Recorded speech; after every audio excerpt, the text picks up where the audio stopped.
they didn't start training for that back in November, December, they're not going to be ready for it in August. And I'm not bad-mouthing any facilities. You guys have probably all read and heard all about them, but they're all about sprint, sprint, sprint, sprint. And then what happens is once they punch their card to Loretta's, then they think they've got time to go ahead and start working on aerobic engine. They've missed the boat. And so what ends up happening is the parents spend more money on bikes, more money on suspension, motors, and the gap between what the rider's capable of and what the bike can do just gets bigger and bigger, and the bike just beats the daylights out of the rider. So we always say if your rider's not fit, a faster bike's only going to bring it to the surface quicker.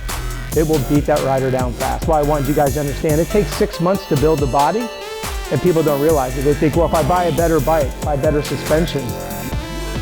As a physiologist, I can only do so much when it comes to strength and flexibility.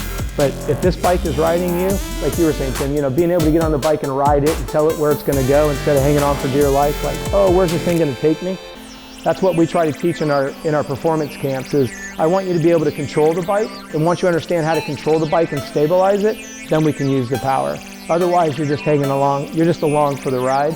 If you think about the human body as a three-dimensional plane and you look at this gyroscope, because that's really what this is, if you can understand how to position yourself on this bike from a three-dimensional standpoint, arm pump is nothing more than your belly button coming behind the pegs. That's all it is. So if an athlete is not riding with his or her toes inward and they're not rubbing these engine casings in this frame and they're not squeezing here with their inner thighs, the only muscles left to hang on are my forearms as soon as I get back behind the bike.